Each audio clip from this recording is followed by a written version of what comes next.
Hello flower friends, and welcome back to our channel. Here at Hens, Honey, and Horticulture, we are going to show you how we transplant our hardened off seedlings today. Today is April 12th. We are in growing zone 7A located in Spotsylvania, Virginia, and our last predicted frost date is April 13th, so tomorrow. I did go ahead and check over the weather forecast and saw that there was no more frost in our immediate future. Hopefully that means we're done for the season.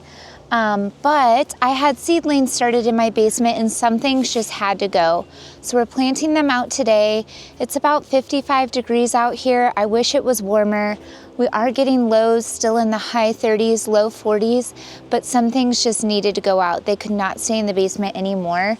I risked losing them in the basement, so I might as well plant them out here and see what we get. This bed behind me is our strawberry patch, and our strawberry patch comes about almost halfway. This is a 50-foot bed. I would say we probably have about 20 feet of strawberries, and then here to the back I planted 4 different types of basil. Basil is a heat-loving plant, so we'll see how it does, but we just can't keep them inside anymore. The seedlings are starting to get really rooty, and we're seeing just a little bit of yellow on the seed on some transplants, so I don't want any of that because it's just not worth planting out unhealthy plants. We really want to make sure we have strong, vigorous plants going into our garden, so it was time. Now I'm going to take you over here to this side. I pulled back some of our tarps. I just exposed 1 row because it's what I'm planting right now. If I get around to planting more, I will expose 1 more row at a time, just to make sure that that tarp stays over these composted beds to make sure no weeds are getting a head start on our growing season. This row is next to our raspberry trellis, and it is going to be zinnias and cosmos. I'm also going to direct seed some zinnias and cosmos in these beds later on, probably in about 3 or 4 weeks, so I have just a little bit of stagger within our succession planting.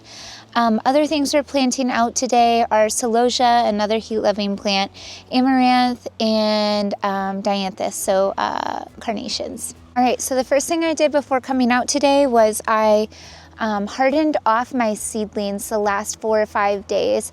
I've been moving them outside into the direct sunlight, into the wind, all of the elements, just so they can get a little bit acclimated and they're not totally shocked when going into the ground.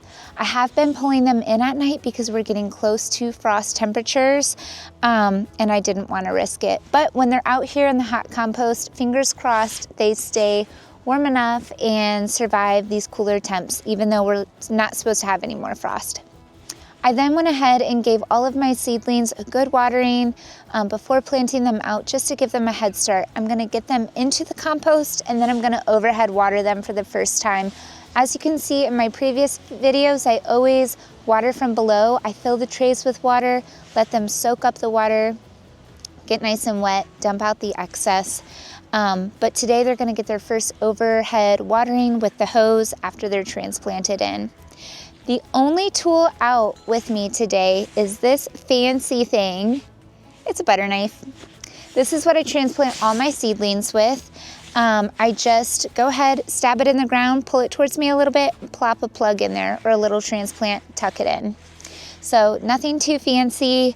You can do this too. All right, here we go.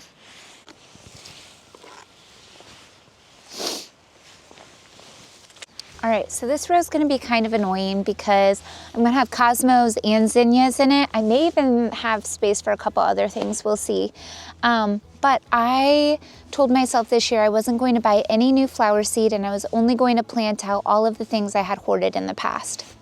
Well, seeds do have an expiration date, and I did know that. However, I've been hanging on to them for so long, I decided I'm just going to plant them and see what comes up, and I'm going to pitch the rest. So I planted out the majority of the things, and I did have pretty poor germination compared to usual. When I order seeds, plant them, most of it germinates.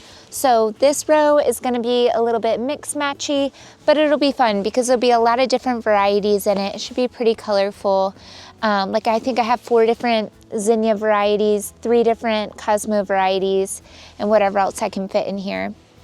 In these rows behind me, I'm going to go ahead and direct sow more along the lines of what I would normally do if I wasn't just using up what I had for a growing season, but it's a fun challenge for me.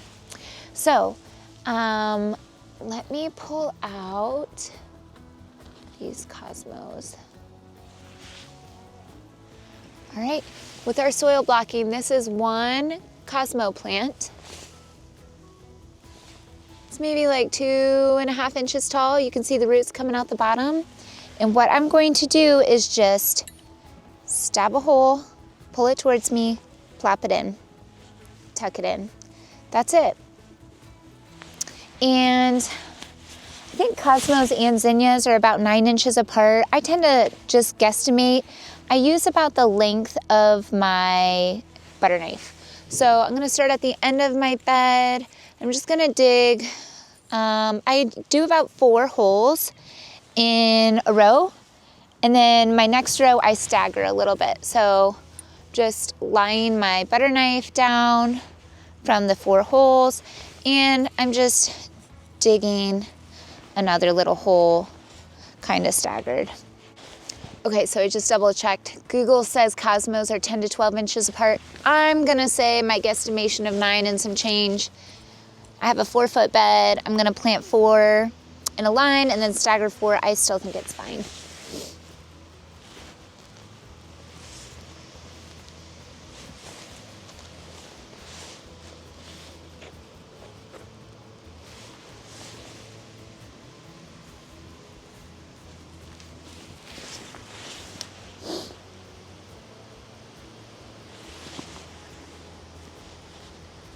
And then the nice part is, so I just did my first 2 rows. They're a little bit staggered. And then from there, when I work on my 3rd row, I can look back at my 1st row and be like, oh yeah, I want plants equal to my 1st row. So the staggering stays kind of the same.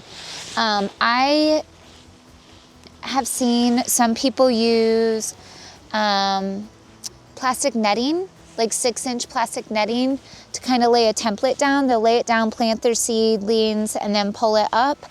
That's also helpful, because the thing is you can get carried away and you can start planting things too close together or too far apart, and it's inconsistent.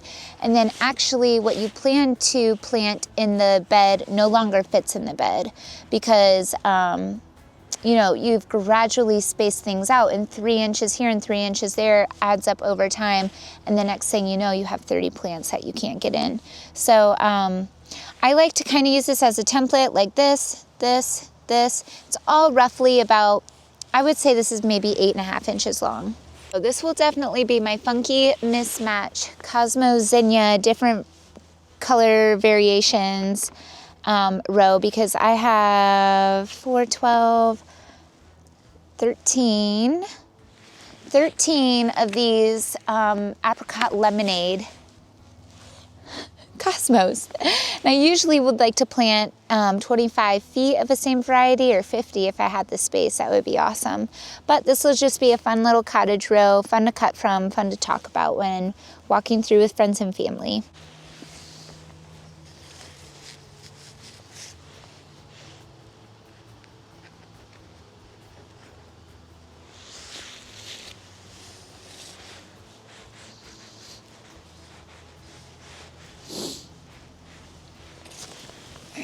All right, so we just seeded this 50-foot bed. I got zinnias, cosmos, celosia, and some amaranth in this bed.